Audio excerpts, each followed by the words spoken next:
Hi everybody, welcome.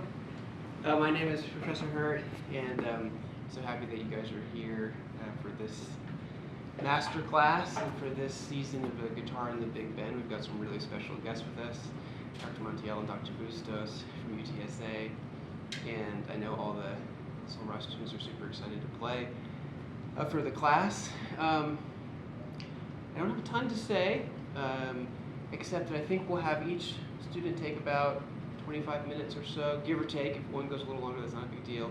And then we might take a quick break after 2 students, just to kind of get a little fresh air, and then another 2 students, and then we'll call it. We're going to try to keep this at about 2 hours. Sounds good. All right. I think that's all I'll say, but just welcome. And first up is Jaidan Villa.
Thank you for sharing that with us. And, a lot of good things, you know. How long have you been playing guitar? About 4 years. 4 years? Okay. Would you believe me if I told you this was the first guitar piece I ever played? Oh, really? Yeah. In my first month. It's crazy, right? Yeah. Okay. You know, there's a lot to talk about, and typically the way we do this is I talk a little bit, and then Dr. Montiel comes up and talks a little bit more. So we're going to try to give you some things here to, I think, help facilitate a lot of some of the issues that I'm hearing and seeing. But the first thing is, you know, just talking a little bit about your posture, because I feel like, you know, everything that we do when we play stems from, you know, how relaxed our bodies are. So if there's any tension anywhere, you know, like, and sometimes we stop breathing. Were you breathing the whole time that you were playing? Barely. Barely. I could tell. I could tell. So all of that is really important, actually, because it helps us, you know, play better, and that's always what we want, right? So I'm going to give you some pointers that I think will be helpful. The first thing is, I think you're too far back in the chair. And what that typically does is, as soon as sometimes we feel that back of the chair, it makes us do this, because we feel the back of the chair, and it's not good, you know. It makes you uncomfortable. So can I take the guitar from you? Yes. Yeah. Okay, so I'm gonna have you come forward a little bit on the chair, maybe even more, just a little bit. Yes, yeah, just there. Okay, but I want you to notice. I didn't have you. Do you notice what incredible posture Jaidan has right now? But that's not the posture you have when you play. You know, and so what happens is you start to activate, you know, other muscles in your body because your body is uncomfortable. And so something that I like to use, right? Have you ever been given the sitting bones lesson? No? No. Anybody here? Sitting bones lesson? No? Okay. Well, you know, our bodies are amazing machines, you know, and so I'm gonna have you. But you know where your sitting bones are, right? Like basically your butt bones, right? Can we just, let's just get it out now. And so basically what I want you to do, Jaidan, and I know this seems silly, like what does this have to do with guitar playing? Well, you'll see in a minute. I want you to move forward first, right? And what happens to your sitting bones? They're not on the chair anymore, correct? Okay. And if you go back too far, go all the way back, then your core gets engaged, right? Yeah. That's not comfortable. But now go in until the part where your sitting bones are. Isn't that crazy? Yeah. I didn't even have to tell you. And that's the way our bodies work, right? Like as soon as we could all do this on our chairs and feel like how as soon as we feel balanced, right, our bodies feel relaxed, right? Okay, so now you can put your foot on the footstool, okay, and I'm gonna bring the guitar back to you. So just be aware of your sitting bones. I obviously don't want you to feel like you have to sit like, you know, stiff, like, because that's also bad. Actually, in fact, do that, like arch your back. What happens to your sitting bones when you do that? Pushed a little. Yeah, they're not balanced. So how much do you know how much of your back you need to keep straight, right? You're gonna feel, so go back to arching your back, right? And then go back to the spot where it's balanced. That's how you know. So if you feel both sitting bones on the chair, you immediately know like you're sitting in the right spot, you know? Okay, good. So that's a good way to kind of at least have something that you can remember, right? Because especially if you've never heard of sitting bones, you're never gonna forget that I talked to you about sitting bones, right? Yeah, that's good, right? Okay, so the other thing that I want to talk about is the height of the instrument. So a lot of times when we first start playing guitar, and this is part of the posture issue, is that when we want to learn how to place our hands on the fingerboard, immediately Jaidan moves forward, which is what he was doing, and extend your neck forward because he wants to see the neck, right? So I always tell my students that don't adjust to the guitar. This thing is like, look how awkward it is, right? It's not particularly like ergonomic, right? It's kind of not comfortable sometimes, right? So you have to make the guitar come to you, right? Yeah. Right? So the reason I wanted you to know where your sitting bones were, and so that you can feel like what your posture is going to be like, because then your job is to bring the guitar to you, right? And so one of the things that I'd like for you to do, Jane, is to move this foot over a little bit more. So basically open up a little bit more so that you can have more room. Exactly. Because I want you to see what happens, right? Now move your leg forward, back to where it was, your right leg. More, no, even more, it was right. See how it makes the guitar a little bit tilted in that direction a little bit, right? Okay, so I want you to move back, open up a little bit more, right? So this is why it's important to not be all the way in the back of the chair. So move forward a little bit more on the chair, okay, please. Yeah, exactly, right? Okay, so we're gonna do that.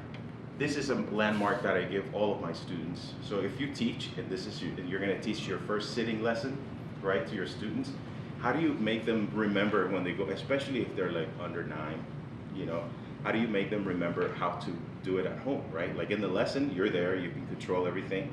But when they go home, it's like they forget, right? So this is a landmark. That means that if the 6-string tuning peg is not at eye level with Jaidan, that means he's doing this, and that will force him to do that. Okay, sorry, I'm pushing you around, you know, but it's okay, I'm a doctor. Yeah. So, right, so you have that, right? Okay, good. So that's your first landmark. Open this up a little bit more. Make sure both of your feet are flat on the floor, right? And try to keep them facing forward. Yeah, move this forward a little bit more for me. A little bit, yes. Give yourself a little bit of room. Okay, so here we are, right? Okay, good. Try to look at Nico over here. Yes, okay. Basically in that direction. Yeah. If you're making weird eye contact with me, because it got really weird just now, so, okay. Right, it was very intense. Okay, very good. But you're good, you're a great student, actually. You listen to everything I say. So look, check it out here, right? Eye level, okay, good. So another big thing about the instrument that's very uncomfortable it's this edge over here, right? And the reason is because if you notice, if I make Jaidan do what he was doing, which is you see what happened with his elbow immediately? And so I always try to eliminate this edge for the students by just simply tilting the guitar slightly backwards, like this. And remember how I was asking or mentioning about the fingerboard being too far away? Can you see every fret right now? Yes. Right? And you don't have to move your neck anywhere. It's just right there. So if you want to play and be like, okay, where am I? You don't have to do this anymore, you know? Right? So this is very important, okay? And now we're going to play again. Because I'm going to give you the last landmark, and then I'm going to let Dr. Montiel,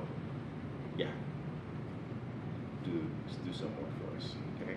Okay, so I want you to play again. Okay, good. Yes. Okay, I just want to see your hands. Ready?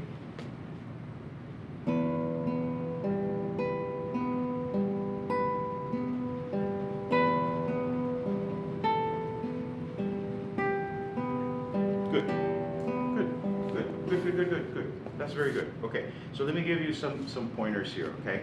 So another landmark that you can use for the right hand, right? And that will tell you actually also how much space you need or how much distance you need to move forward or backwards with your wrist, right? Is the first thing I want you to do is your eye finger, right? You know your eye finger needs to be over the rosette. You know what this is, right? The rosette? Yes. Okay, so the rosette right here, I use it as a landmark. That way the student knows, right? And if we're gonna go back and play the piece, so just for now, just use on the third string, right there. Yes, very good. And then, I mean, clearly already Jaidan has already done some good work. His setup is pretty good. And so one of the other things that I'm gonna have him do is remember that the distance from the thumb to the index should be about, what would you say that is for you? About an inch or so? Inch and a half, right? That's the distance, right? And so I want to show you why this is important to remember as a landmark, especially if you're teaching posture and position. Is that a light level? Now it is. You see? Okay.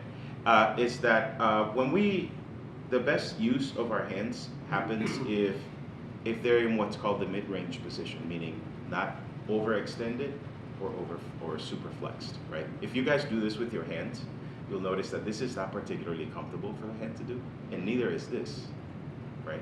But if you're like, exactly, if you just let it loose, boom, there's your mid-range position. And look at that. For me, it's exactly like you. So now I want you to do that same thing. Can you do this? Extend and like close the fist, right? And you notice, obviously that's not comfortable. And then overextend as much as you can. No, like kind of uncomfortable. That's the other extreme. The midway point or the mid-range position would be where you just kind of let and now with that position, come back to the strings in the same line mark I just told you. And there it is. Right? And so every time you go to the guitar, at least as your go-to position, you know, the natural sound, this is a really good way for you to remember this. Okay? Okay, good. Last thing, one more thing, okay? And then I'm gonna test you after this. Your degree is pending on this test. So what happens is now you need to learn how to pluck. I mean master classes are funny because you're teaching a student something that takes maybe a month to learn, right? So let's see if you could do this. Okay, play with your eye finger on the third string right now. Just pluck it. Actually, that was really good. The follow through, right? You know what the follow through is? Okay. Yes. But you don't do that when you play. You got to do it when you play, not just now, right? Okay, try it one more time. I'm going to have you do something else. We're actually ask you one more thing. Where does the strength of your stroke come from? Does it come from here? Does it come from here? Does it come from here? Or does it come from here? I think it comes from this first joint, but it should come from It does come from there, right? And so that's why we use the follow through, right? If we don't follow through with the finger all the way, not all the way, but like, within a comfortable range, the mid-range position, then what happens is we're not, can I just plug real quick? We're not actually, we're not plucking the string the right way. So this is with just like mid joint, right? So there's a certain quality to that. And this is with the knuckle joint. Same thing, right? Mid joint, knuckle joint. That's crazy, right? It also sounds really good too, right? Yes, it's better. So I want you to sound like that. Go to that string again. Okay, good. And so what's happening here a little bit is that in order for you to have space to do that, you have to move forward just a little bit more. Right there. Now try it. Ooh, that was almost there. Can you push on the string like this before you pluck it? So go 1, 2, 3. Ready? 2, 3. Now. That'll be $50? No? Okay, let's try that again. Ready? 1, 2, 3. And that's what needs to happen to the string when you pluck it. You need to push on the string and then release it. And what you're doing is you're doing only what I call you're yanking the string. You're doing this a lot, right? And so that gives you a little tiny sound. I always think like little cats on the strings, right? And you don't want that sound. Okay.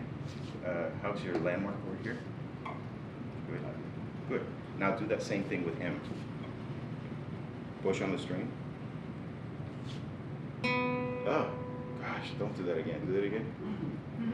Wait, so, let me see. Okay, good. Do it again. That's a little better. Try it one more time. Don't be afraid. That's better. It's getting better. Okay? So when you hear a little click or something not super clean, is because you're preparing too far on the string. Try it again. And so prepare basically right in the middle where the nail and flesh meet. Ready? Yes. Oh wait. Yes. Okay. Good. Try it again.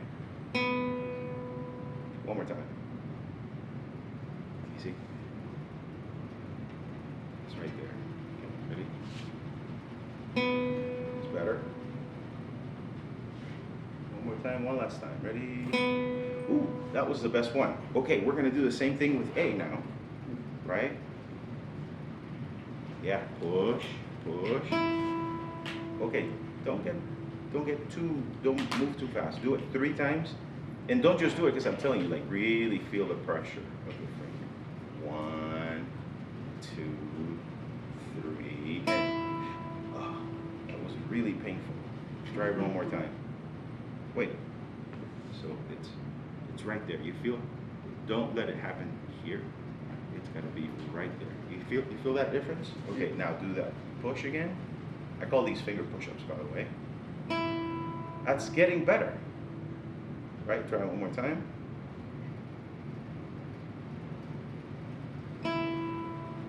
I mean, that's a really better sound than a minute ago, correct? Yes. Okay, so now play the B over here, this B. And just the B. Using your A finger, and now pluck. No, wait, sorry. Do the finger push-up. Right in that spot, and try it again. I could almost live with that sound. Try it one more time.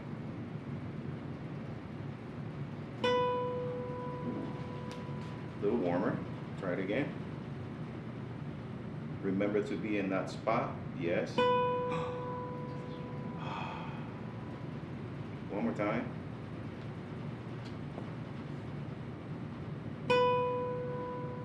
Now don't push so hard when you release. Try it again.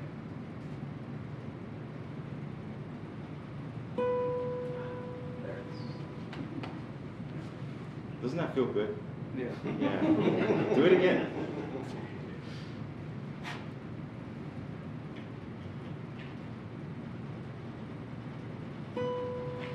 Yeah. Do it again one more time. Don't do the push-ups. Now just anticipate the motion. Not quite the same as before, but try it one more time. And then we'll stop with Dr. Montiel. Okay. This is gonna take some work, so it's okay. Don't be discouraged by the fact that you just did it once. One time is enough for you to remember what that feels like, right? Okay, good. Any questions? I don't think so. No? Concerns? No, sir. Complaints? No, sir.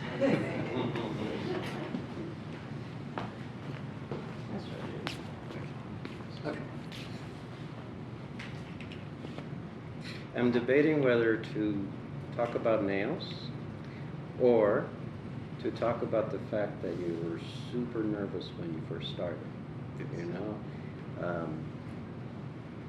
Now, what I mean, of course, is that when Jaidan started to play, you know, he set up in his position, and right before the first note, started to shake. And now that shaking part is, we'll talk about the shaking, okay? Why did that happen? Nervousness. Nervousness, okay. Did you eat this morning? No. Okay. But you knew you were gonna play today, yes? Yes. Okay. So, look, one thing that you can do to minimize the amount of nervousness that you feel is sort of safeguarding that your body feels fine, right? Do you normally eat breakfast or no? No. No? Okay. Well, I mean, it is 1 o'clock, so did you eat lunch? No. No? Oh my gosh. So you must be so hungry right Yeah. now. A little bit, yeah, okay. So look, you know, when we play, so this is our routine when we perform, right?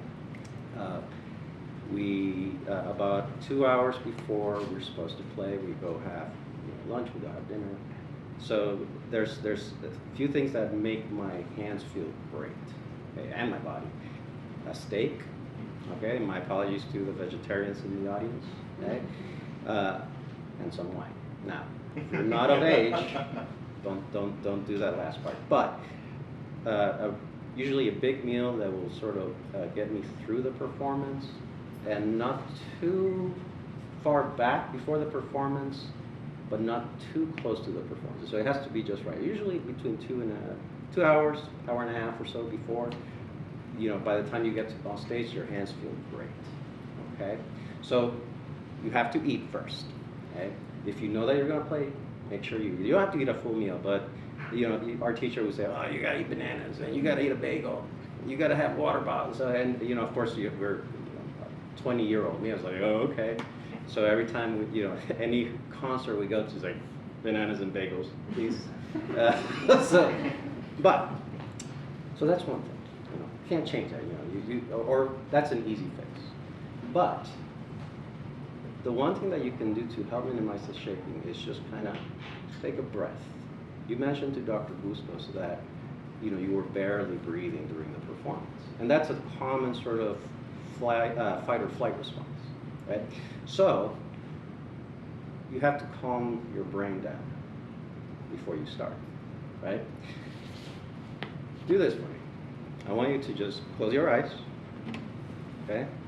I want you to take a deep breath. Hold it. And exhale. And let's do one more breath. Big breath. Fill those lungs in. And exhale. Let's do one more. Inhale. Exhale. Okay. Now, take that hand, put it on the strings. Okay, and I just want you to play the first beat, right? So it's E and B, right? Okay, hang on. Breathe.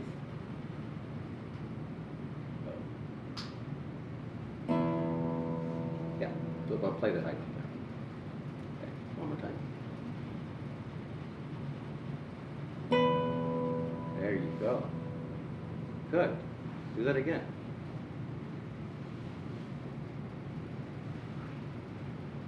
Good. Now play that and go on to the next note, but only the next note. Okay? Go ahead.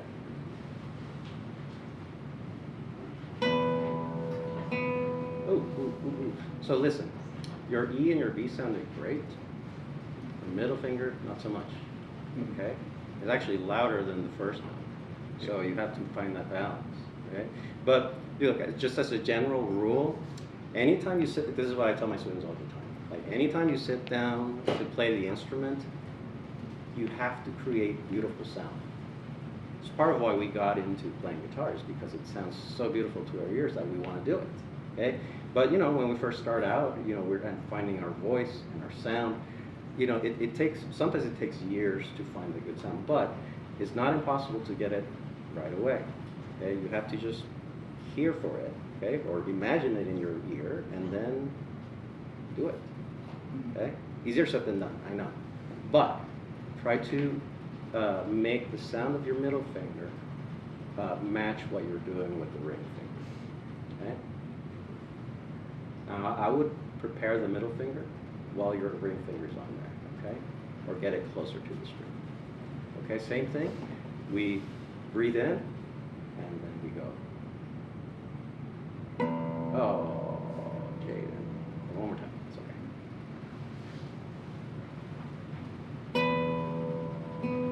Okay, good. Let's do that 3 more times.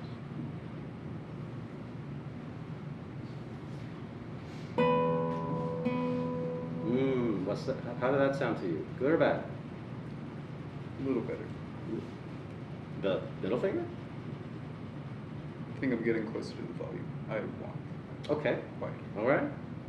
I mean, the middle finger, the tone is a little brassy. Okay. So let's make sure that you're not playing a trumpet. You're playing a nylon string guitar. Okay. One more time, please. Nice. Okay. How does that sound to you? Better. Better? Okay. Is there anything you can do to improve it? Use Dr. Bustos' advice. Okay. Well, then let's do it.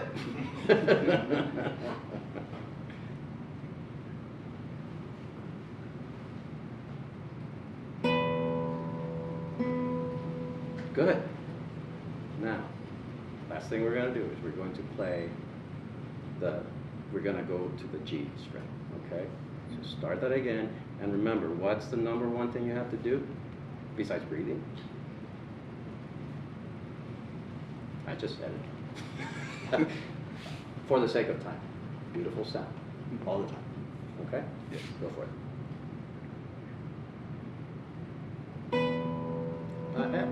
Wait. Fix your left. Yes.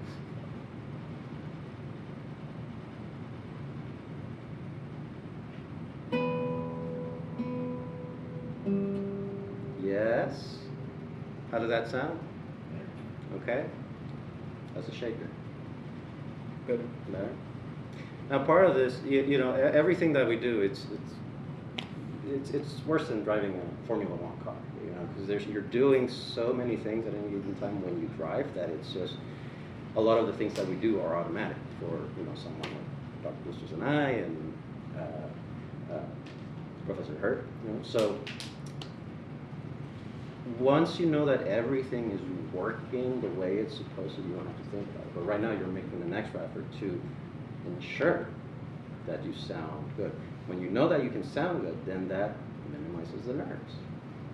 You see? So it's a security issue. That's why we get nervous, because we're unsure about what we're putting out there. Okay. All right, let's try that one more time, and then we have to stop. Okay?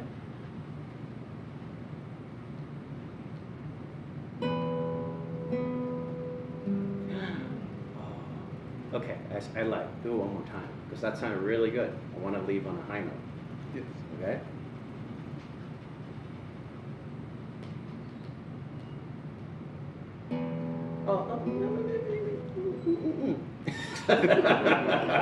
Well, look, when we practice, it's not enough to like play through a mistake, right? If it doesn't sound the way it's supposed to, then you have to go back and do it again the way you want it to sound. Okay? So if you played that B and you kept going, no. Do it again. Make sure you do it properly. Okay? Go ahead.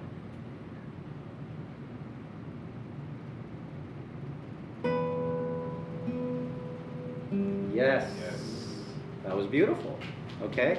So, I'm going to end with this.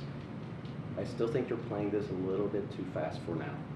Okay, so you need to make sure that you practice is slow enough to where you can execute all those movements that Dr. Bustos was talking about, and that you can do the beautiful sound that I know that you can make, okay, all the time, okay?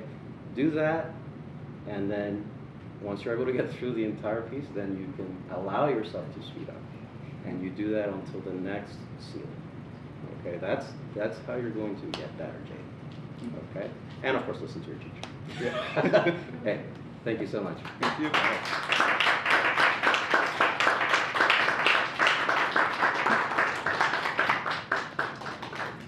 Fernando, before you get up here, I just want to make a quick announcement that apparently they're working on the air conditioning issue, and hopefully it will start to cool down. Somehow I feel amazing. Yeah, okay, good. No, actually, yeah, you're right. It's cool. All right, It is. very cool.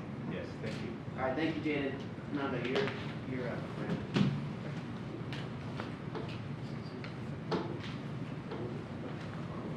Oh, you wrote this? Yes, sir. Wow.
So, I just want to make sure that you're clear on the meter and the rhythm of this piece. Now, you wrote this, right? So it's not my place to say that you're playing it wrong. But you are playing it wrong according to your score. So really the spot that I'm referring to is the larghetto section. Okay? So again, this is your piece, okay? What's the meter in the larghetto section? 60 beats, right? So the meter is your opening. Oh, the opening. Yeah. So that's 2/4 time, right? Right here is 3/4 time.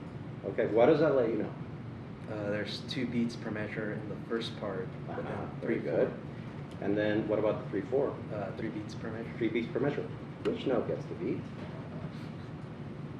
On the 3/4? Yes. Uh, Stop stalling. No. Quarter note? The quarter note. Okay, good. So if you're playing this, 1, 2, 3, 1, 2, bum, bum, 2. So there were times where you were playing in 3, other times you were playing in 5, other times you were playing in 4, and then sometimes you would go back to 3. when there's that sort of rhythmic insecurity, you know, whether it's nerves or whether it's you being expressive, or you just wanting to change your own composition in the middle of a performance, I mean, whatever the case may be, remember that you are still performing. And one of the sort of,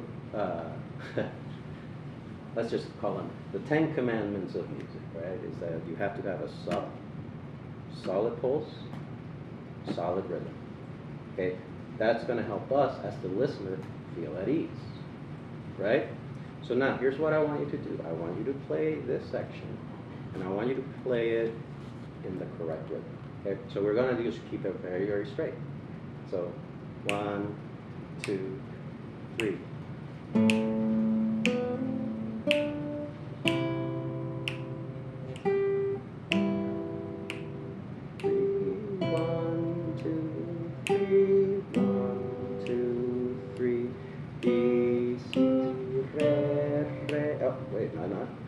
See that you turn that into a 2/4 bar, and then what is supposed to be B, C, D, D. Okay, from there, please. 1, 2, 3. Bum, bum, 2, 3. 2, 3, and 1, 2. No. Oh yeah. Oh no, you're right. Sorry. Okay. One more time from there. Ready and 2, 3, and 1. 3, 2, 3, and 1. Good. 1, 2, 3, 1, 2, 3, 1, 2, 3, 1, 2, 3, 1, 2, 3. Ba-da-dum. 2, 3, 2, 3, 2, 3. And then you go back to the other thing. But see, doesn't that sound, or rather, doesn't that make more sense to the listener? What do you think? I mean, okay, so again, and I'm just sort of putting you on the spot here because you wrote this, but you know, if you're not going to follow your own instructions, then you know, there's something wrong there. So, what were you thinking when you got to that spot in the first performance? It's because I composed it based on the sound of an organ would make, so then that was kind of like revolving that idea. Okay, can you expand that a little bit more?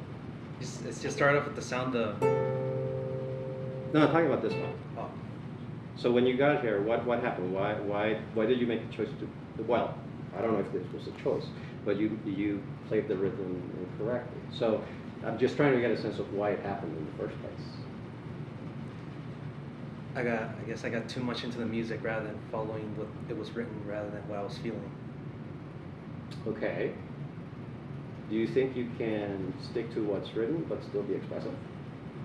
Okay. How can we do that? What tools can we use? Metronome. Oh my god! Oh my god! I didn't have to say it. But yes, metronome. Okay. I didn't need to be dramatic, of course, but yes, absolutely. Use a metronome. Okay. But if you want to take time, you know, in between phrases, well, one you have to know where the phrases are, right? And that's a separate conversation. But the one thing that you can do to just help you feel a little bit more secure in the overall performance is just staying rhythmically accurate. Then, from there, we expand to, or we start to manipulate time.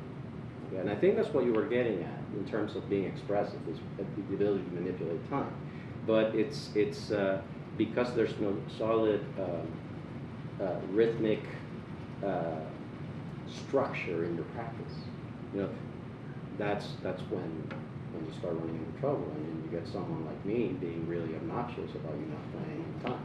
Okay, so let's see if you can keep this in the correct meter.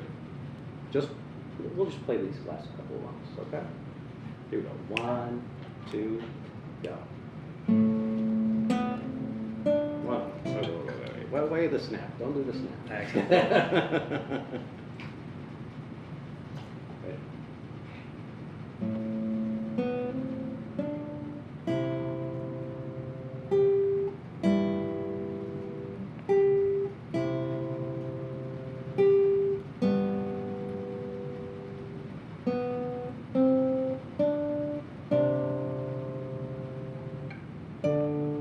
Yeah, so listen. Let me wear your guitar for a second.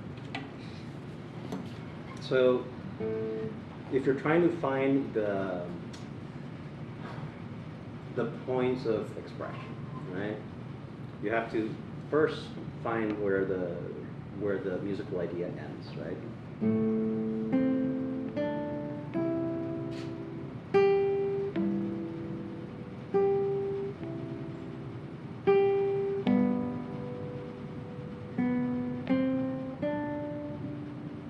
Okay, that to my ear sounded like a natural, and it's like a period, right, on a sentence, right? Would you agree with that, or would you? No, I agree. Okay, no, you're not just saying that because I said, do you agree with me? Yeah, okay. just check it, okay? So, that said, you have 1, 2, 3, 4, 5, 6, 7, a 7-measure phrase, which can be split up, you know, if you wanted to basically take time. So if I go like that, if I want to shape this, let's just make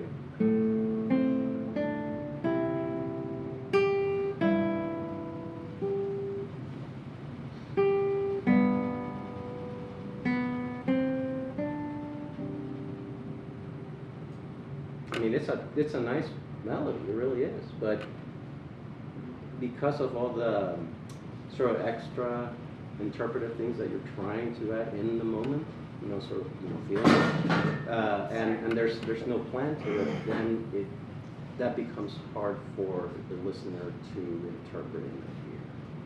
Okay. Now, of course, there's also some technical issues that need to be addressed. I'm not going to do that, but part of what's happening is that the way you're sitting, also the way you attack the string is the opposite of what Dr. Bustos was talking about, which is you need to go into the end as opposed to away from the string, right? You know that little snap you got on that second note? Okay, that's because you're pulling at the string. Now, is this a electric bass?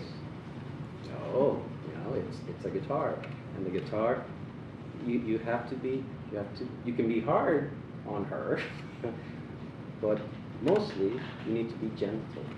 Okay?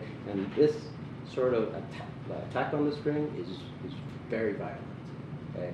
Which doesn't fit with the mood in this section, right? So I don't know. I mean, my time is almost up because I do want to let Dr. Bustos talk about. I want to talk about this last part over here. Yeah, I thought that was the most interesting part of your piece. Okay, can you play it from there? Yeah. I mean, it's a cute little moment. It almost becomes like a dance, right? But it was the placement of it is just a little bit random, or at least coming out from here, right? Dee dum, dee da, dee da da, dee dum, and then new thing, beep beep bum, beep beep bum, beep beep bum. Okay, I think that would be fun, but actually no, I don't want to talk about it. I think it's good. I don't want to talk about it. But that's it. Do you have any questions about what I'm trying to get you to do here? Okay, walk me back. So what do I want you to do? Follow the rhythm that is written in the composition. Okay, good. So it's not just yours. And if you're going to make changes, then you write them down. So that way, when someone else plays your music, then they know what you want them to sound like. Okay. Anything else you care to add? No. Okay. So keep using the metronome. Don't forget your basics, right? Solid rhythm, solid meter. Don't change the meter. Solid pulse. Okay. And then, well, that's pretty much it. Otherwise it's too much. Okay? And thank you for playing. Okay. Now Dr. Bustos is gonna yell at you some more. I'm sorry. I don't yell. Good. Well, first of all, thank you for sharing your music with us. And I know that takes a lot of courage, so I really am very grateful. Thank you for doing that. Yeah, I agree with everything Dr. Montiel was saying in terms of rhythm. That's important. And also knowing where the phrase ends. Okay, and so I kind of want to take that a little bit further and ask you, Actually, does anybody have a pencil that I can borrow? Because this is very common, Fernando, in guitar music. Thank you very much. You know, and for those of you who play guitar in the room, we're always trying to guess where the phrase ends, or in guitar scores, because for some unknown reason, guitar composers hardly ever wrote slur phrases, or phrase slurs, sorry, on the score. And those are very important. They're important because they show us, as Dr. Montiel was saying, where the phrase ends, right? So I'm gonna, and then I'm gonna tell you why that's important, okay? So tell me, since you wrote it, where does the first phrase end for you in this piece?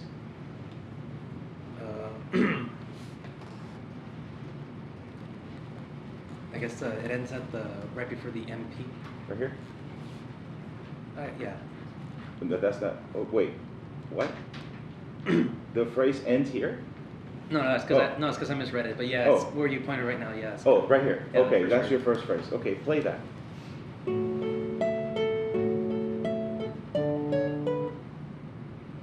Right? Yes.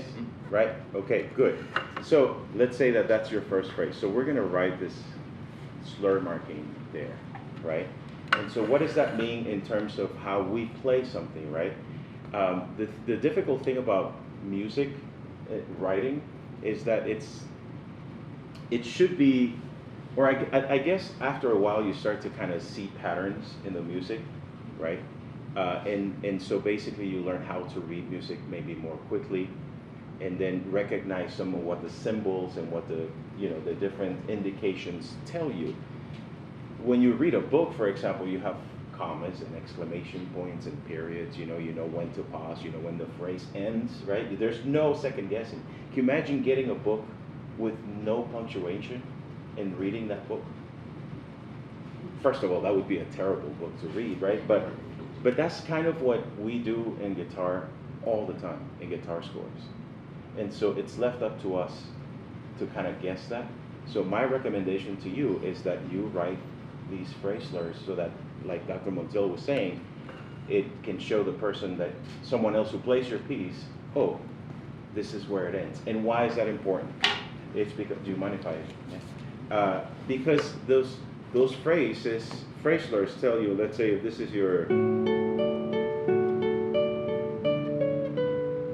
right? It tells the reader or the performer that you want that to have a certain affect, right? Or a certain, maybe even a retard. So let's say,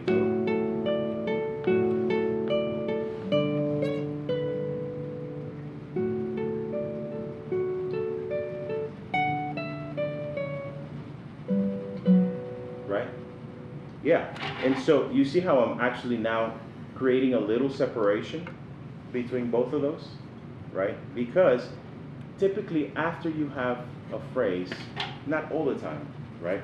But there's kind of a breath. It's like, if you have, for example, vocal scores, there's a little breath mark after a phrase for the singer to breathe, right? And so sometimes that's important. Just a little bit of, maybe just a little, maybe slow down. Oops, sorry.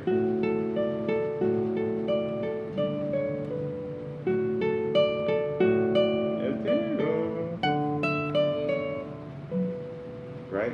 And then you have something else.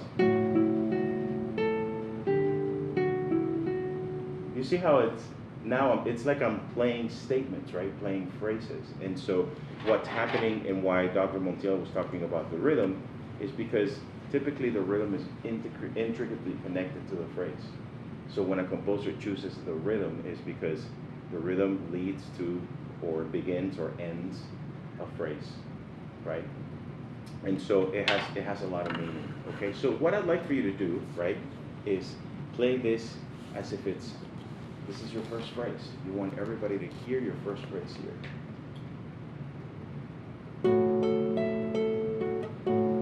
Oh, I was playing the wrong notes. Yeah, it's okay.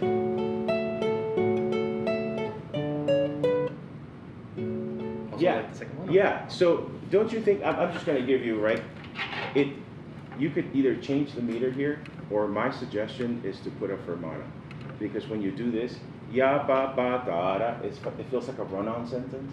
So I would say maybe just a little fermata on that note. Can you try it now? And then play it softer. Do, di, do, di, di, do. Do, di, do, do, di, do, di, di, di, di. Yeah, I don't like the short note. Don't you think that's kind of ugly? Or do you like it? I like the. Oh, you like the short. Okay, then let's write it down. How about a staccato on it? Right? Let's try that one more time. Yeah, and actually, you know, I kind of see it. It's contrast, long, short. Right? That's what you wanted, right? Mm-hmm. Sure. Okay, let's do that one more time. Ready? Ready, and.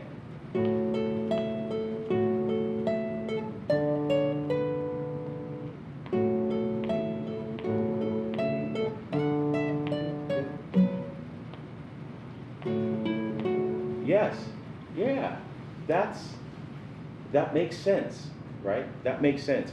I wouldn't like the short here, but I mean, think about it. I would actually let this ring. I would make it long. The short seems weird, but that's just my personal preference. You can do, of course, whatever you want. Now, but you notice how now you have two phrases that actually kind of make sense because you're taking time. You've actually added commas. Right? That's really good. Okay, let me give you one last thing about kind of interpreting music. You know, if you guys look at a spectrogram of what it looks like, you know, what music notation is graphed on this spectrogram, every time you have a spectrogram, like every time a note goes up or is higher, it's actually also slightly louder naturally, right? And so the same thing happens when you have a note that's lower, it gets softer, right? It's softer. And so, you know, the common sort of adage of like, you know, if the music goes up, get louder. The music goes down, get softer. You've heard that, right? Like crescendo if it goes up, decrescendo. Of course, we don't always want to do that. But it's a very natural thing to do, to phrase music, right? And so here you have an arpeggio, and it seems to me that you're playing every single note as if it was the same volume, right? But I think maybe the E should be louder than everything else, right? Not ugly loud, just louder, like beautiful loud. Can you try that? Right? No. That's the loudest note you're gonna play, right? You want the E to be loud, so maybe start softer on the F sharp.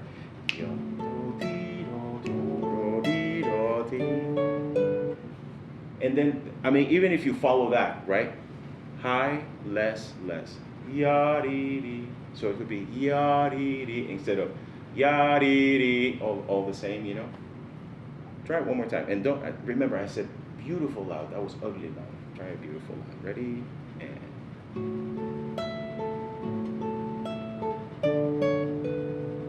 That's already, see how you're phrasing something? Because you're following the natural contour of the lines, right? This is how we begin to phrase, at least in very simple ways. Then you can do other things, right? Other expressive things. I'm going to ask you, what do you think could be expressive to do on that note, on the B? I guess just a little vibrato. Oh my God! I am freaking out. Yes. Try that.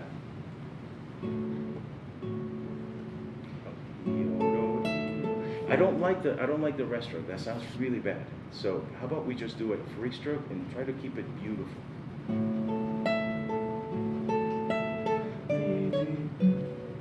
Ooh, the room changed colors when you did that vibrato. You see that? So yeah, so there's all these little things that we can include. And now, if you like it, right? Then, as Dr. Montiel was indicating, maybe you should write it down too. You know, and that's how you basically are kind of crafting your composition, or maybe refining the composition from just a score with notes, with a score with notes and expression, because that's missing from your score, right? And I'm just kind of drawing on what you're giving us, and I think you have a lot in there that you're doing, but you didn't write it down. Okay, so let's try that one more time. Let's try both phrases, right? I want you to do that nice little decrescendo. And now, this is the highest note, correct? So far? You think maybe this one could have, and you kind of do a glissando to it, which I like, the slide. But what if it was also slightly longer?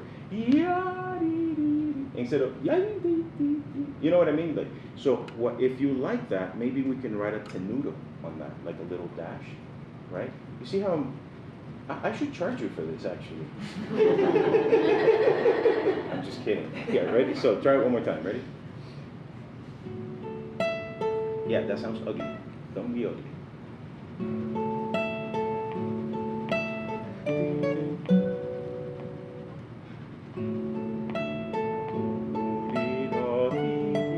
Take longer. I like the glissando. It's really cute, but just take longer on it. No. Don't slow it down. Just just a little longer on. Yes. See, we're crafting an interpretation all of a sudden. Try it one more time. Ready? I want you to actually, when you play this second part that repeats, another very common thing in music is, and it doesn't have to happen.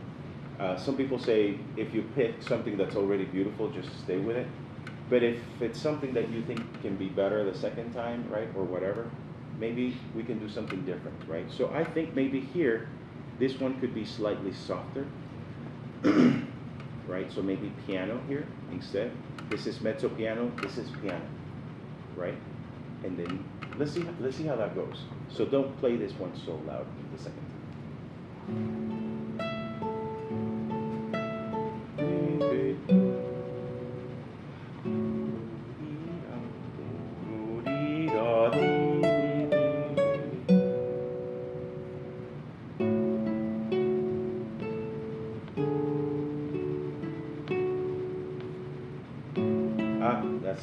That's yeah, one more beat there, right? Okay, one more time. I mean, but everybody hears now, so there's different statements that are making, at least, I don't know if they make more sense, but at least they're crafted. We can hear one, then something else, right? So think about those things, look, as you go through your piece, because imagine how much more you could give us if you were just following the contour of the lines and giving us a little bit more expression so that we can go with you, right? Instead of just playing the same volume all the time. Does that make sense? Right? It's like when you speak to someone and all they do is like they give you the same word, like they never like I didn't just say, I said nothing just now, right? But I said a bunch of words, all the same volume. So we don't want that. We want to make sure that we're as clear as we can. Last time, and then I guess we'll move on to the next person. Ready?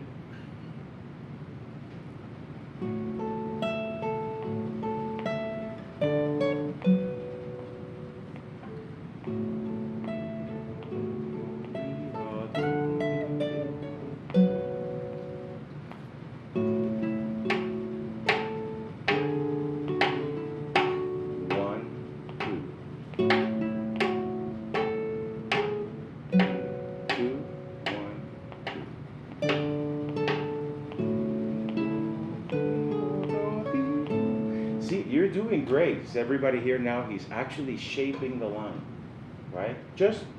And I'm telling you, you don't have to do that all the time, but it really helps. Everybody here can be with you, right? And so if you take those tools and just kind of always try to do something with, just by looking at like the score itself can tell you like, oh, this is higher, so maybe I should play it higher, louder, you know? Things like that are really, really helpful, and they make you a way more expressive player, okay? And of course, indicate your, like your pianos, your vibrato, you want to pause, right? Give it a little bit more thought, and I think you can, this is really nice. Any questions? Concerns? Complaints? You sure? No, I'm just kidding. Very good. Thank you for that.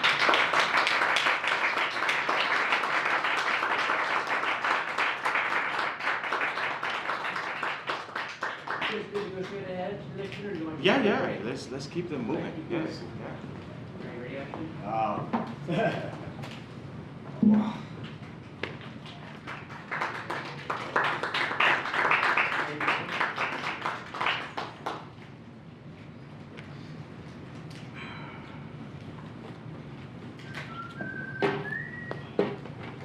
actually in my head. Oh, yeah.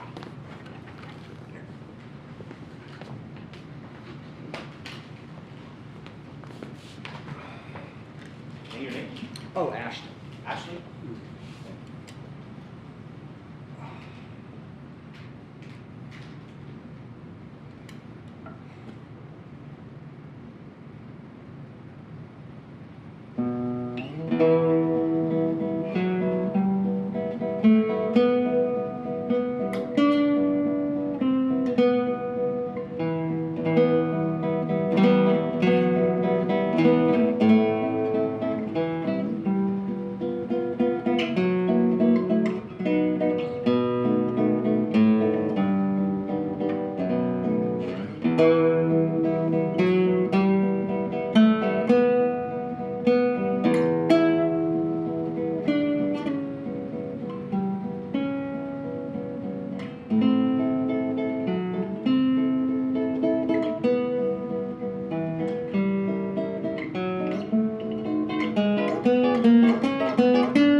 Gotcha. Yeah, Okay. but thank you so much.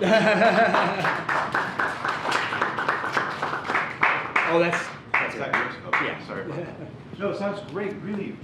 A lot of good things. How did you feel? Oh, nice. Nervous? That's all right. Well, guess what, Ashley? Oh, Ashton. What is it? Ashton. Ashton. Oh, I'm so There we sorry. go. Sorry. I'm old. I can't hear very Eh, well. it's okay. So Ashton, I'm so sorry. You getting the nail lesson? You Yes. excited? Oh no. Don't worry, I will be gentle. So check it out. Can I see your nails? Yes.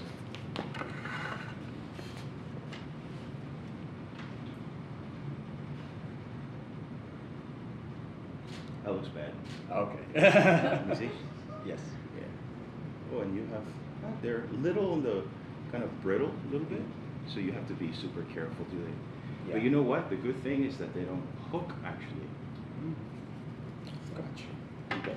So what happens to everyone, and if you're not a guitarist, the nail care that we do for our nails is really extensive in the sense that, well, it's very important. Like if you don't have the right nail shape, well, you get caught on the string. Do you ever feel like you're getting yeah, and it should be a very smooth thing to do, right? Like going through the string, since that's all we do. You see how there's no catch, all you hear is the note, right? Sometimes when Ashton is playing, I hear this, and you see how it becomes then percussive. Instead of just the note, it becomes very, and it's because he's getting caught on the string, so you pull the string in that rhythm. Okay. So we're gonna do a couple of things. The first thing I'm gonna fix is this one right here, because it's very square. So you wanna avoid, actually, this is the shape kind of that you want for your nail, right? You don't want something squarish, because that of course gets caught on either side of the nail, and it creates resistance, right? So let me show you. We'll just do this one first, right? And so you'll also notice that because where's your point of contact when you enter the string? Should be right here. Oh. That's why I'm actually filing on that side. So see, we're both learning here, right? Because now I'm gonna just have you pluck on that side, and I think everybody will notice a substantial difference here, okay? And your thumb actually is the one that needs the most work. I typically start with, when I do nails for the students, I typically start with a round shape, meaning this shape. And the reason I do that is because, I'm just kidding. The reason I do that, ooh, that's nice, right? Yeah. The reason I do that is because I feel like when the student is first learning to shape the nail, it's really difficult to do the ramp, right? Like to do the left side ramp, which is what we're supposed to do, right? Because if the string enters the nail on the left side, you should have a ramp to allow the finger to go through the string with more ease. But that's very difficult when you don't know how to shape your nails just yet. And I feel like sometimes the round shape, which is what I'm giving you, especially for your nail shape, is also better, okay? Let me see if I can make this sound amazing. Ready? Just this one for now. So I'd like for you to now play this on the third string. Okay?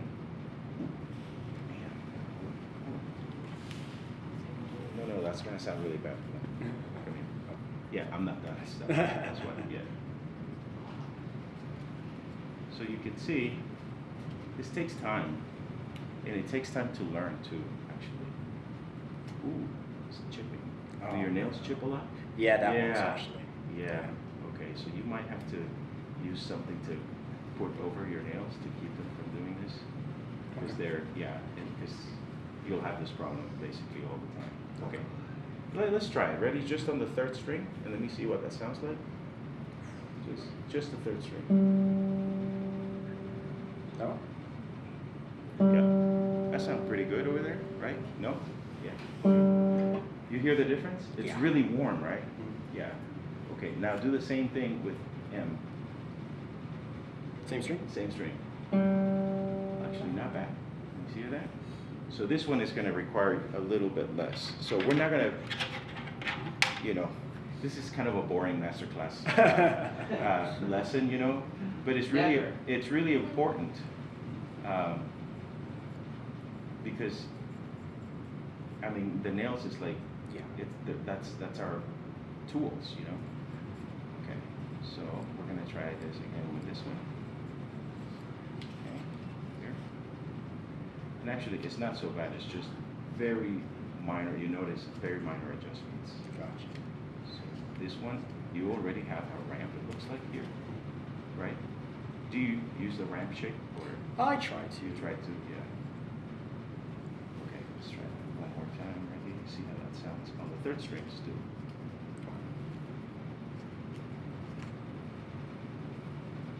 So you have to file on the top too. Okay, got it. You see how I'm doing the top and the bottom. Okay, try that again. Oh, wow. Right? Heard the difference there. Right, yes. Okay, now here, same thing. Okay. I always find that the ring fingernail is really tough to master because it depends on your hand position, and so I'm gonna just give you a round shape on this one. Got it. Okay. So let's see. That seems like- okay. Same thing. Third string. Okay. Then we're gonna talk to you about your thumb. You need to let your thumbnail grow. I see. Like way longer. Try that on the third string. See how they're all kind of the same sound now? Now do one at a time. Ready? So A. Yeah. Start with A. With A. Oh. A. The other A. A. Oh, There here you we go. go. Thank you. Start with A. Now M. That one's really warm, and then I. So you notice how A is just slightly brighter, but it's actually a clean sound. Okay. Now play on the fifth string with your thumb. Do me that favor. Just yeah. Okay. Yeah, it's just, you know what it is? It's just way too short. But you also have a point here, and so I'm going to show. Oh, I see. Okay. Okay. Well, okay. Still though, I'm going to just kind of get rid of this point here, Got it. and I want you to do the same thing.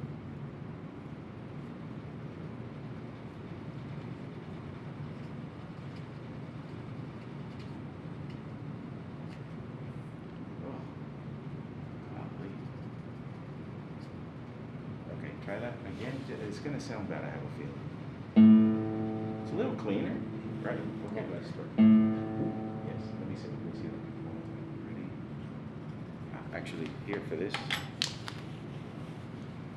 I just had it. Where did it go? You see it? Oh, thank you. Here we go. Okay, thank you. Just going to do this. Okay, try that one more time. No. So the reason you're getting that sound there, Ashton, is because if we start the stroke, I think I mentioned this to Jaidan back there. If we start the stroke on any finger, on the flesh, and this is the string, let's say, then what happens is you have to slide on the string, hit the nail, and then exit. So you get a click and then before the sound, right? So you hear this basically. Let me see. Right? It's the difference between this sound and this sound. You hear that click? Kind of ugly click, instead of just the clean sound of the note. And then that sound, right? Yeah. And it's because I'm hitting the flesh first and then hitting the nail. So you get a double, you get thang, like thklang, you know, like, it's an ugly sound. Okay. So basically prepare, let's go to the string again. No, on the fifth string, because we're gonna play. No. It has to be right on the nail. Got it. You see that?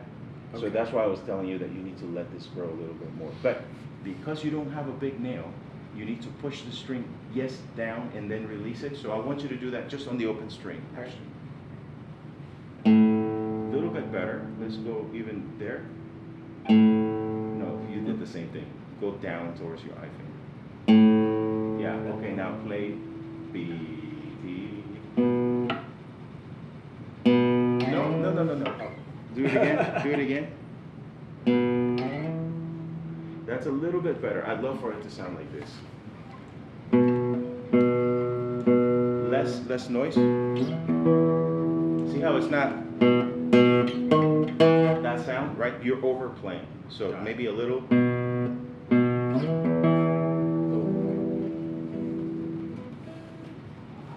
So a little less volume, but yes, sorry, didn't need to start over. Do it again. Okay, now we're gonna find a better spot for you. That's too bright. Let's go over here. Do it again. Okay, that one, the first one was passable. The second one failed.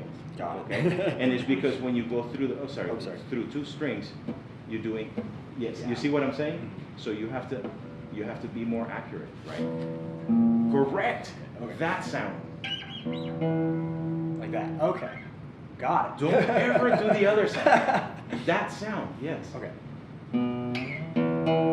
No, you did it again. Do it again. So you know you're being careful now, right? And it's okay. because you have to get used to it, right? The new motion. But I want you to do it again and play a little louder. Not play louder on this note, not that one. Got it. Okay. Okay, now that was too loud, right? So what's happening is that when you go, and it's just too much. Ouch. Right? So see that? And so my nail is way longer than yours, right? But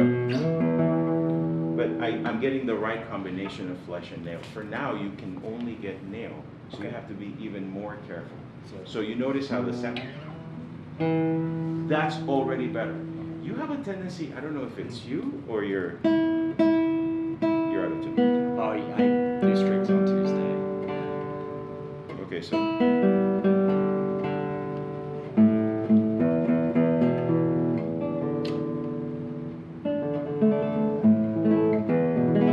So, I think you're playing too loud. See how that note is not, it's this. That's the main note, okay? Try that one more time. Wow. Yes, okay, good. Let's keep going. Ready? Same thing.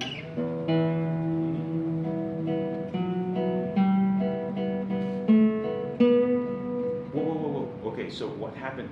Well, first of all, oh my God, your hand is so stiff. I need you to loosen this up. Yeah, no. I'm gonna actually do this. This is how your hand should feel when you play guitar. Okay. It feels like you're holding the monkey punch right now, right? That's how it feels. Now do it again, and I'll show you why. You're gonna be so much more expressive. See, you're already stiff. Relax. I want you to press the beat. Press it. Go ahead. You can still be loose. Right. Yes. Like that. Okay. Oh yes. And now that that movement towards the E is going to be so much more enjoyable for you and for us. So this is the movement. Okay. You got to release and loosen the wrist more than anything. See, you're still pressing, right? Yeah. Okay. Now play that note and just stay there.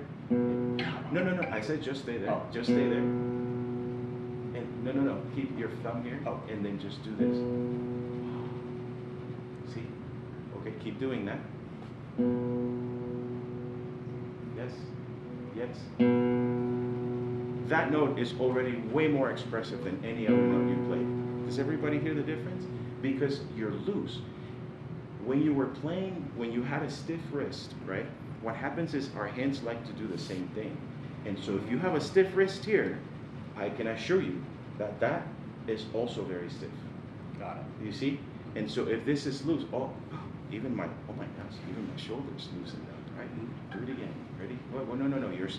Oh, let me do it for you. Got it. Okay? It's okay. I'm a doctor. So here we go. Yes. And now do the next note.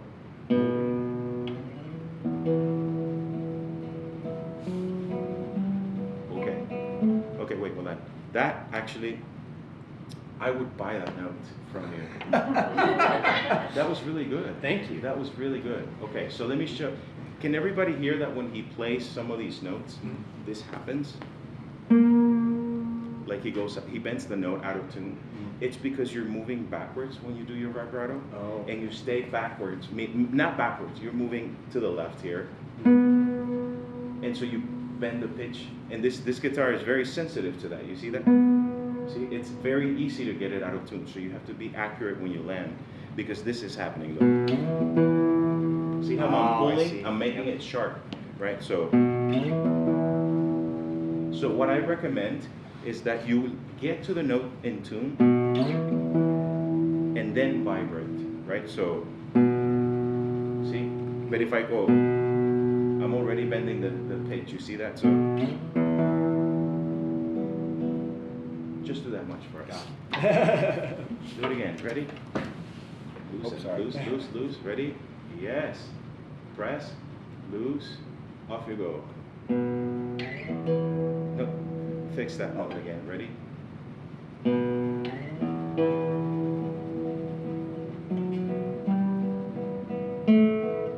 That's the one that you. Wait. That one right That's there, the yep. one.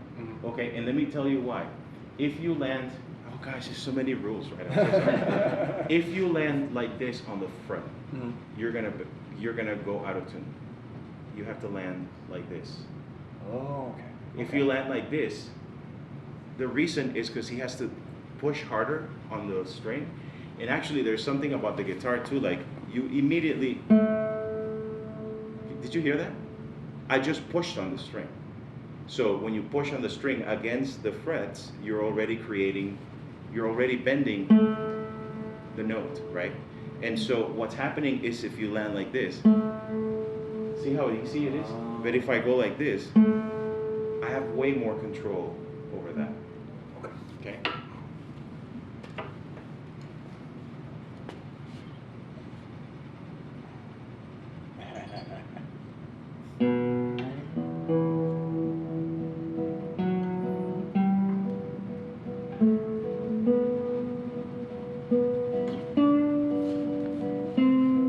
Isn't it magical when it's not out of tune? Ah, that was awful. No, Yeah. that was out of tune. You see that? You I see heard it, yeah. But everything else, you were being careful and you're using your ears, and that's a very first step, right? And notice how beautiful everything else is. Can I just tell? I'll let Dr. Montiel. Oh gosh, sorry, Dr. Montiel.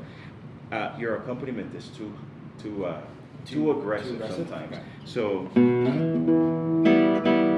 you know. I got No. it. So.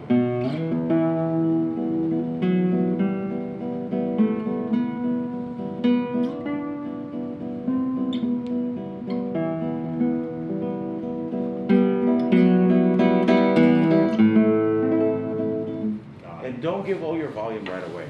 Got it. Sorry. I was thinking- Sorry, I'm turning over here No, to it's him. okay. Yeah. This is Ashton? Ashton. Okay, Ashton. All right, so I'm just going to piggyback off of what Dr. Bustos was talking with regards to the left hand. So, you know, we spend so much time talking about the right hand, you know, especially during the early stages of your development, that, you know, it's a very sort of common thing for teachers and students even to just sort of do whatever works best in the left hand. But there's a fallacy in that approach, because if you're spending time talking about nails and how to make a good sound, you can't make a sound without involving the left hand.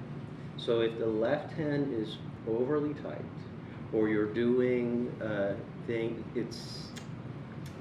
if you're doing certain expressive things, which you do a lot of, then it distorts the tuning of the instrument. Okay, so again, the biggest issue is that your left hand is ridiculously tight. Okay, so what needs to happen? Let me go over your instrument for a second. So you can do this exercise, right? To just sort of help you gauge how much pressure you actually need to apply, right? So you just kind of, let's start with the index finger, right? So, you know, you want to do this exercise where you're just kind of creating that thud, and then you gradually just push down on the string until you get a pitch. Right? Okay? Now, you're going to do the same thing for me. And once you produce a pitch, I want you to stop. And I want you to think about how much pressure you're actually applying. Got it. Go ahead. Now remember, you don't want to push down flat like that. You want to use the fingertip. Okay?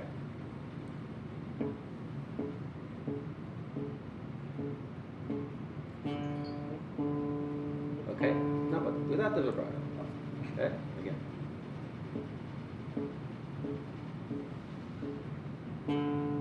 Okay. Now, tell the audience, how much pressure are you using? Very, very minimal. Yeah. Let's try that same thing with the middle finger. Same thing. Make sure you use your fingertip, not the pad. Until you get a pitch, right? How much pressure do you use? Pretty little. Ring finger.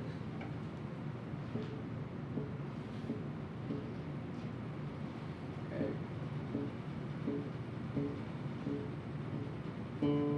Good. pressure. Pretty much nothing. Yeah. So you see where I'm getting at. It's, you know, part of it is that, well, one, I think you're equating the whatever shape you've chosen to do on the prelude. You've equated that with, okay, I have to play this with vibrato, and it has to be as loud as possible. But then that, you know, it gives you very little room to grow in terms of volume. But also, you forget that we use vibrato sparingly, or we're supposed to use it sparingly. I like to use the vibratos on the longer notes.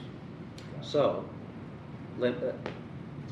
part of why your hand gets super tight is because you are vibrating every single melodic note that you play. So now, all I want you to do is, I want you to play the opening, I want you to play it very, very slowly. Only do vibrato on the long notes, okay? 1, 2.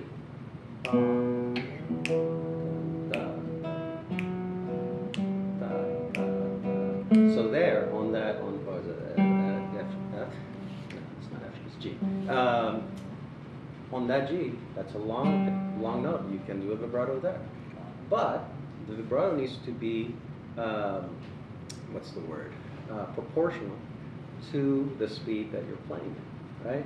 So does it make sense to go slow and like do like a super fast vibrato? No. No, right? Ta-dee, ta-dee, ta. Okay, let's try.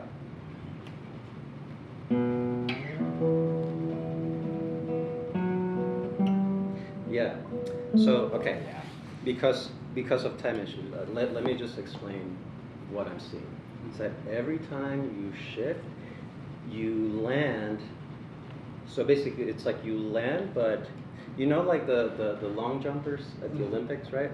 So when they do whatever, a 10-foot jump, which is a lot, right?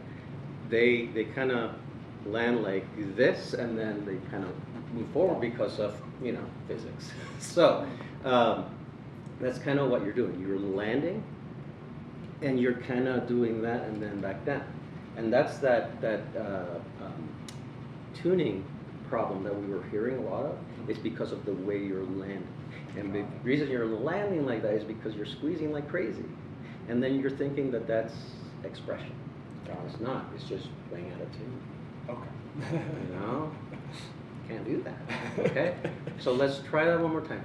Be mindful of how you land on the shift, right? Da-dee, da-dee, right? Yeah, it's like you have to land on the middle and then drop. Okay? It's like it clean note first, vibrate later. Got it. Okay. Go ahead.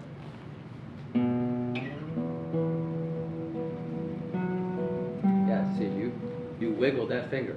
Don't wiggle that finger. Let's get that better. Let me tell you, does that B need a vibrato? No. See, it's so ingrained, Ashton, that it's really, you're going to have to spend some serious time unlearning that bad habit. Got it. Okay? Because it's not bad playing. It really isn't. There's a lot of beautiful things that you're doing, but it's a lot of times I feel, Ashton, that you're getting in your own way. Got it. You know, I hate when that happens. Okay, one more time. Let's try it, and then we have to stop. Vibrate, still, vibrate. Ooh, oof, oof, oof, oof, oof. No. Oh. No.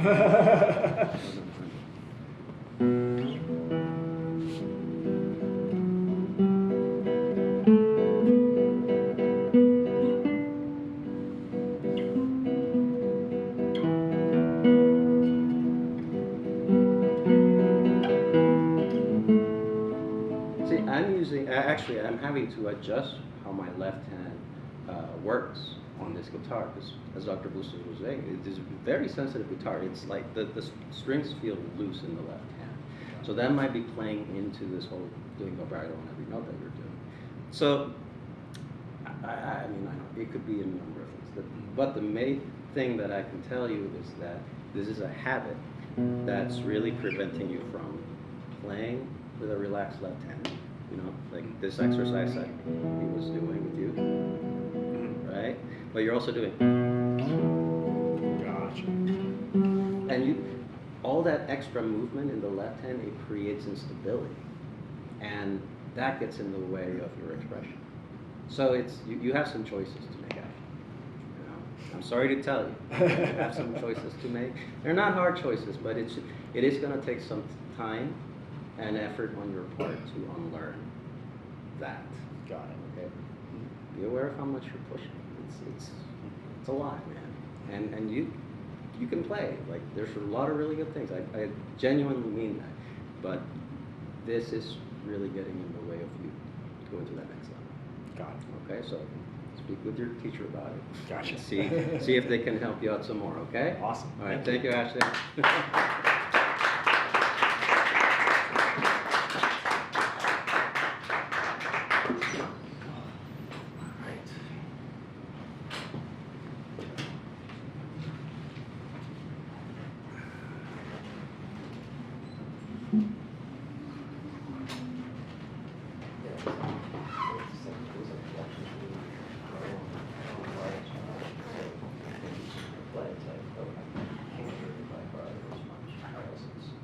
It's almost like two cents.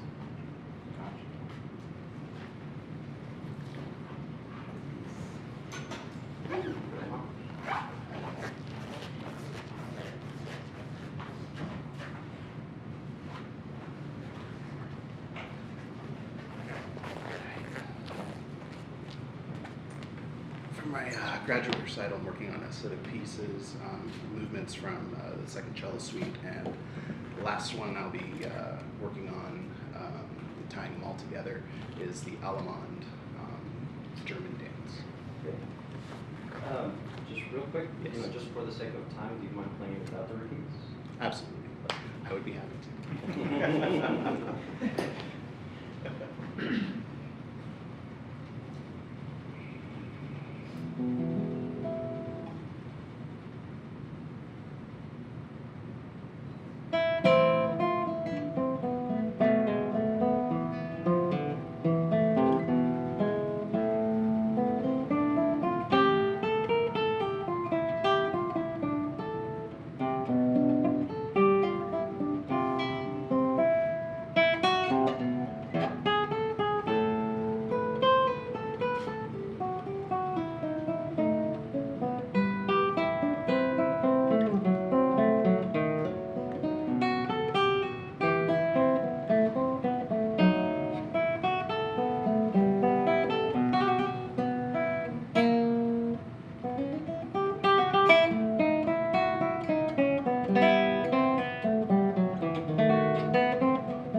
Hard to play after sitting for an hour and a half, just waiting patiently to do your thing. And okay, so how do you feel about that? Not getting a lot from my A finger. It's just really snappy, and when I get nervous, that tends to happen. I'm not quite on that prep. I just kind of, Okay. And so, All right. it's one thing, but So let's address this right now. okay. But I'm sure there's still other things that you're unhappy with in your performance. Yeah, tempo is a big thing. Yeah, good. And a lot of my internal prep to kind of prepare myself for, it's a thing that Nick and I have been kind of working on as far as just anticipating it and any of the sections that I tend to be nervous about. Okay. Yeah, I have my own some personal problems. some follow-up questions. Okay. But let's address the snap your ring finger. Okay. Now you said you're doing you're getting a master's. Yes, sir. Okay. In performance. It's education. In education, okay. But we have a music emphasis, so Okay. I take music Fantastic. classes. Awesome. Okay. So let's practice your educational prowess. Okay. Okay.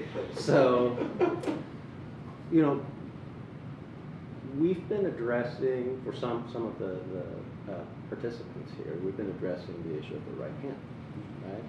So here's what I want you to do, and I want you to see how well you remember your very first lesson, okay? Because this is what the instructor is supposed to do, okay? So show me what a good right hand is supposed to look like. We basically have our just anchoring. This is like a warm-up sort of thing, Mhm. but you have your nail and flesh Mhm. resting on the string, Good. and I just kind of go through mine. So far, so good. Okay. Now, Ashley, it's Nico. Yes. So Nico, the way your right hand is positioned right now is the correct way. But when you play this, Out the window. yeah. Why? Not thinking about it. Not thinking about why? What's wrong with you, Nico? A lot. I can't. We can't unpack it. So to address the snapping A finger, okay? Whenever we play the instrument, it really is an exercise in body alignment. If one single, it's like, again, and I don't know why I'm using car analogies today, but when you build out an engine, there's multiple components in order for that engine to run smoothly. When one of those things goes out, then the little engine light comes on, and then you're out $3,000 all of a sudden. Okay, so we need to ensure that every time we sit down to play the instrument, that everything is working as planned or as taught. Okay, so let's try that again. Let's get you back into your position, and then we're going to play. The only thing we're going to play is that first E. Yeah. Okay? Okay, but drop your hand and let's get into position. Okay.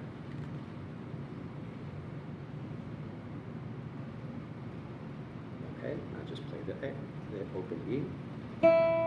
Oh, see, already that sounds way better. Okay, you hear any snapping? No. Did you feel any snapping? Okay, good. Now, go to the chord. Bum, bum. That's pretty good, Nico. Relax that shit. Sorry. Okay, let's do that again. Now, it's, when they played the lute back in olden times, right? Roll a lot of chords, and the rolls are meant to be ornaments. Usually, whenever Bach is doing something like this, where he just does pam ram, he's just emphasizing the key, right? So you're in A minor right now, and so he wants to make sure that everyone gets the point that it's an A minor. Pam ram, and you can even fill out the rest of that chord. There's no reason for you to play just E C E. Oh, okay. You can do a full-on A minor chord. Okay. Yeah, Gotcha. tam, ram, and if you wanted to roll ram with PIMA, that's Yeah. fine too. Gotcha. But this, part of why you are snapping that A finger is because you're trying to change this. So you're Right. doing this, Right. right? And when you roll it, or don't roll it rather, then you end up going like that. Right. So I don't know. let's try just doing pam ram. Okay. Yeah. Tam ram. Okay, but was that first E? Was that a good sound? Beautiful sound all the time. Okay, wait. See, your wrist got flat already. Good. So now, it's getting flat because you're kind of trying to keep this thumb in the same position. So when I do a roll, folks, so this is how I figured it out. I don't know, no one ever taught me how to do this, but I try to tell people to do this. Is that when you do a roll, right? You want to bring your thumb a little bit more like that, right? So that you're pointing at the body of the instrument, and then angle it down in such a way so it comes off like a pick. Oh my gosh! Do it. Okay. Ooh. Okay, now let's make that first E. Let's make it less obnoxious.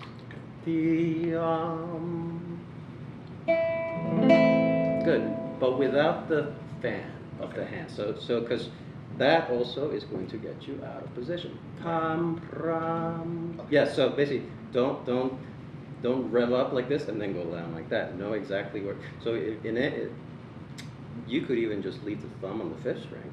Right. Tam, pram, and then that's it. Just a breath. Okay. Yeah. Good. But match the tone quality of the chord, or make the first E match the tone quality of the chord. Gotcha. Okay, now you flipped it. The first E sounds really good, the chord doesn't sound good. Okay. Nope.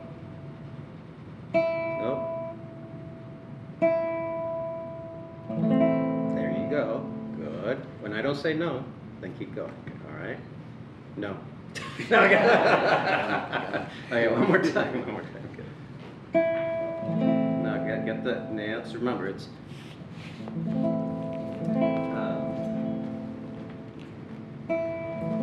have to kind of prepare the. So you see how I come forward like that? That's if you wanted to do that. But if you you can also do that. Yeah. And that actually, I think, would work better for your hands. Yeah. So, I would also maybe consider, if you're going to do the thumb roll, then maybe use a different finger, use your eye finger instead.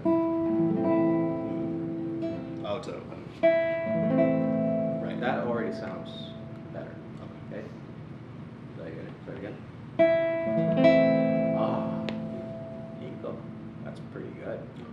Okay. But now you have to do it for the next 200 notes. Right. Okay. So before I move on to the next point, right?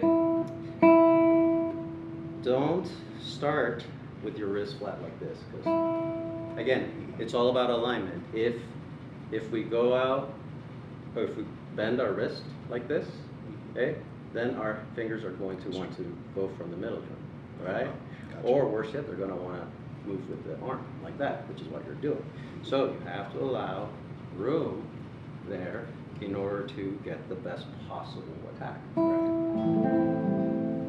Okay? So now, let's talk a little bit about tempo. So, when you play a Baroque dance suite, okay, what are the movements called? Or just generally speaking, what are the names of the movements of a Baroque dance suite? They usually will align with the specifics of the Allemande is a dance. No, I know. Right. Okay. That's what I know. What I want you to tell me though, Heitor, is what's the order of dances in the dance suite? Gotcha. So what do you start with? I took this class already, sorry. So I think because there's a prelude here, so the Allemande will be the first one. Oh, Yeah. no. Oh, no? It is in fact the prelude. The prelude is the start. Okay. Yeah, Gotcha. and what's the purpose of the prelude? To establish sort of the mood and feel of the piece to come. Yeah, but more importantly, To allow is to set everyone to come. Well, yeah, but from a theoretical standpoint, is to set the key. Yeah, because everything else is probably going to be in that key, right? Good. So then, what's our first dance after the prelude? All right. And followed by. I think the Courant. Correct. And And Sarabande. very good. And then the jig. Right. Sometimes they'll skip right to the jig, but more often you will have sort of like an optional additional dance, right? So whether it's a array or you have a minuet or something. So it just really depends on how Bach is written. So I use the acronym ACSOG, or PACSOG if you want to include the prelude. But that has helped me remember everything. But to my point though, the Courant is a slow or fast dance? Courant's fast. Right. If we play a minuet, is that a slow or fast dance? I think fast. Should be fast. A jig is fast, right? So, by that logic, it's safe to assume that Bach maybe wants to play this Allemande a little slow, right? Now, not too slow. You don't want to lose that sense of pulse, but it still should be much slower than what you're doing. It's like I don't know. It's like you were trying to play a Courant, and it's really not that. Gotcha. So maybe ta tam ti da di da da da di da da di. Try it there, and play it however you normally play it. Okay. But think about the right hand issues. Okay. Well, so let's go at this speed. Da da di di da da da. Ba ba di da di da da da. Da di di da. Okay, great. Okay. So. Yeah. It's not sorry.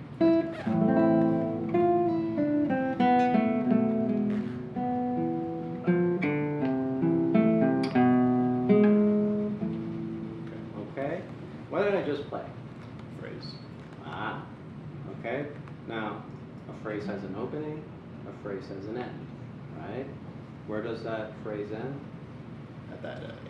Yeah, on this nice little power chord, right? Okay. Can you show us that when you play? Sure.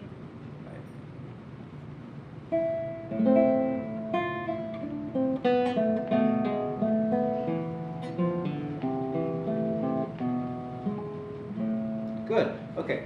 Theory time. So when you have what is this B and G sharp outline? Tension, dominant. Well, yes. Okay. So you said dominant. These are your words, not mine. So you said dominant. What's a dominant? So what's the dominant in the key of A minor? E major. You see, do we have a seventh in there? I mean, we could, but that wouldn't be very Baroque. There it is. Yeah. There it is. It's just you're going. It's a 5/6 chord going to 1, right? And like you said, it's supposed to create tension, so that way when we arrive to A minor, then it feels like a resolution. Okay? It's the reason why it's called dominant, because the dominant is always louder than the tonic. Okay? So, let's show me that. From the top. From the top.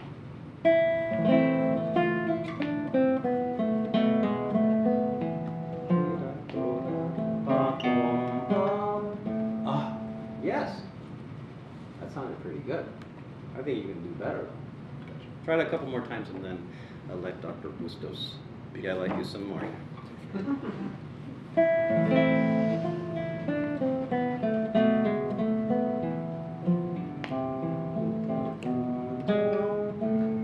Very good. Yeah. Okay. Let's do that one more time. And better.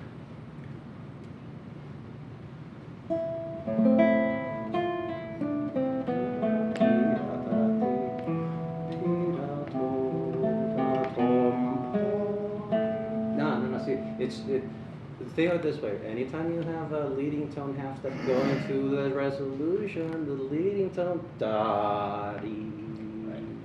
Okay? One more time. Don't be so violent on that A power chord.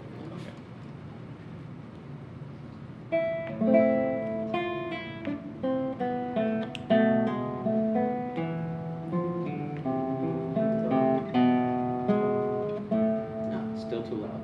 Play B. Yeah, so B, G, Shay. B. That's it. Very good. Okay. Last time for real. Yeah, don't make that E the loudest. The chord should be the loudest. Yeah, and not that loud either. But it should be louder than the pickup note.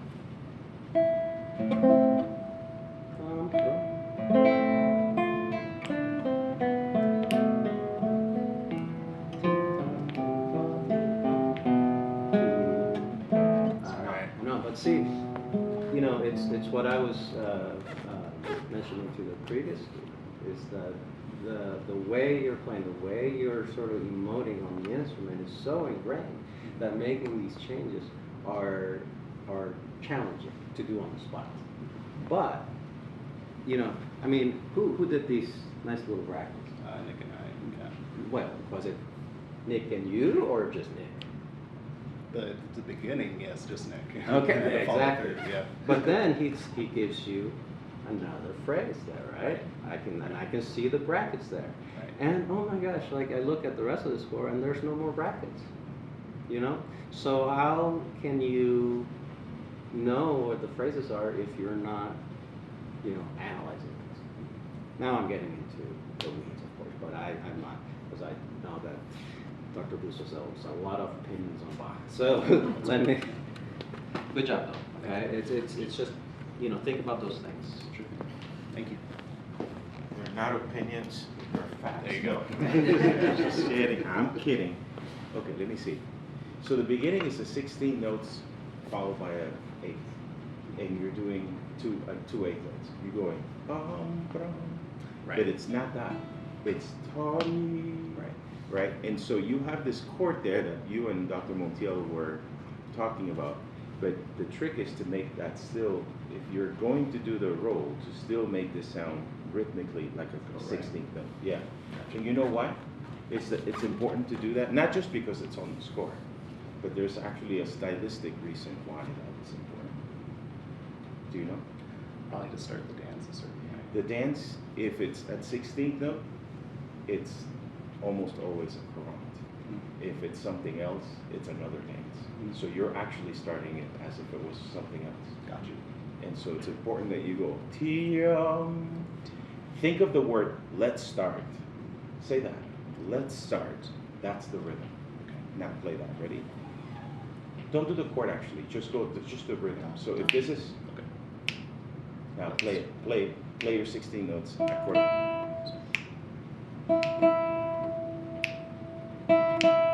Now that's easy, right? Because it's only one note. And the problem is that you have a chord. So how do you solve that problem, do you think? If you need to play that note on the downbeat in order to make, and you're gonna play the chord, how does that need to happen? Probably a different finger. So I, A, or... No. I'm talking about, right, the chord. The chord, that's the challenge, right? The chord, if you play it, right? So that means you have to start the roll early, right? So Dr. Montiel recommended to keep the thumb already prepared, right?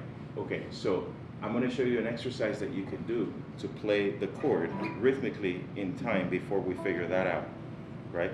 I'm gonna give you this count, right? And you're gonna start the chord and land on the E. E.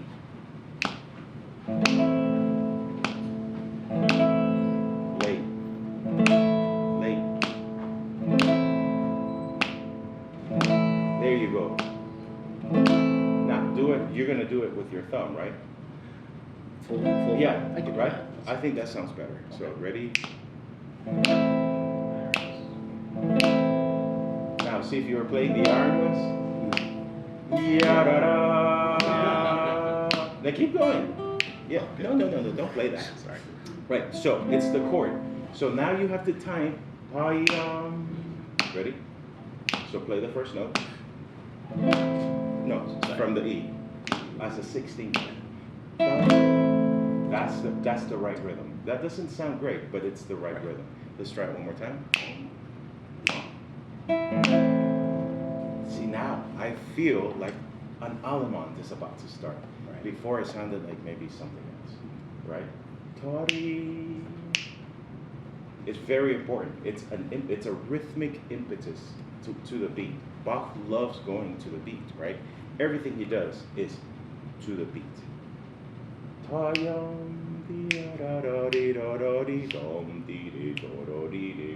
And beat, right? He always does that, right? Very good. So we don't have a lot of time, but I'm gonna try to get through this phrase and actually shape it, or help you shape it, right? Let's practice that later. I want you to just start right on the chord, okay? Let me hear you. I'll just do it. Yeah, right on it.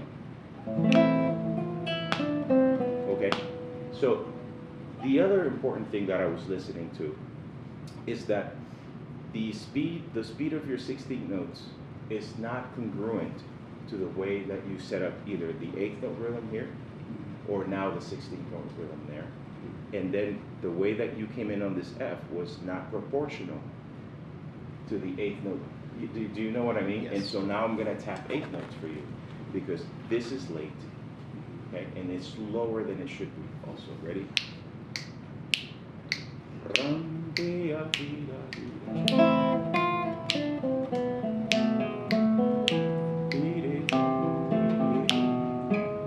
Now you're playing rhythmically, right? So it's basically, I think you need to have an 8-note pulse when you practice this, right? Let's do it one more time. That was a little shaky, but you're following me along. Ready? 1,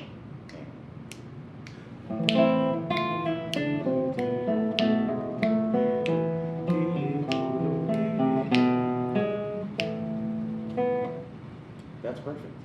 It's actually, you didn't do anything special, I don't think. You just play the notes, right? And so Bach already gives you a lot of information. I want you to be very careful when you're releasing the chord and playing this. Yes. You hear that you're inadvertently playing that note. Do you hear it? Yes. Can you guys hear it back there?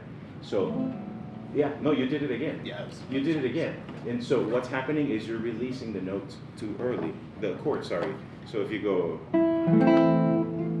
maybe just release this first finger. Gotcha. And I mean, that's not particularly easy, but yeah.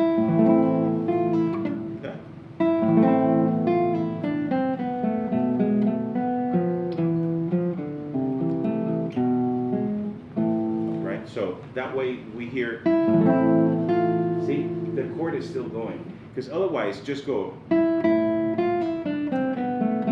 that sounds lame, right? So another thing that you could do is reverse the chord if you don't want to roll. It's not as powerful though, as you notice.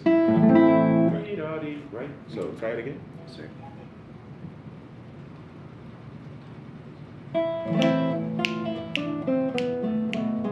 No, try just from the chord. Don't, you practice this. This is difficult. You need to practice it.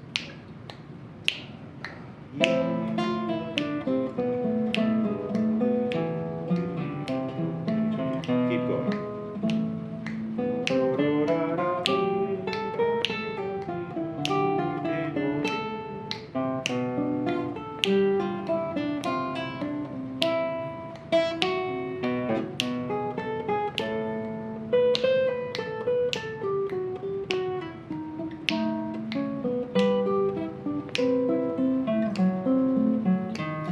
You notice how the 8th note is keeping you in track way better, and you're playing way better just by being in time. It's not something that I would recommend, like, do it straight. And especially Allemandes, they're slightly a little bit more affected, right there. And you can tell that by the tempo. The Allemandes are typically moderate, so they're not meant to be fast like the Courants or the jigs, right? And so the Allemande right here has more of a walking pace, more moderate moderate walk. I wouldn't say a slow walk or anything like that. And so it's important that you set that up, because one of the key differences in the whole suite is not just, you know, it's all in the same piece, right? All the dances, but what distinguishes each movement, right, is the rhythm, and what else? The meter. Sorry. Which is tied to the rhythm Oh, okay. and the gotcha. tempo. That's what creates variety, right? So one of the ways in which the Baroque composers organized their thoughts, they thought that by associating it with a specific key, that it was, you know, it had a certain affect, right? So like C minor or G minor, those had very specific sort of connotations back in the Baroque period. And so the way that they would differentiate and explore, let's say, all of the elements of that key area is through the rhythm and the tempo, right? And the gestures, these have gestures too, you know, that are tied to, of course, to the dances, you know. So, anyways, that's it. Any questions? Yep, good to go. Thanks. Great chat. Thank you. Thank you. All right, great class, y'all. Thank you.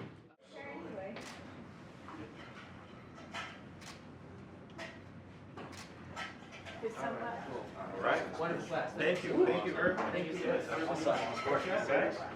Congratulations. Great playing you guys. Yeah, Thank you. great. All right, let me go throw this downstairs.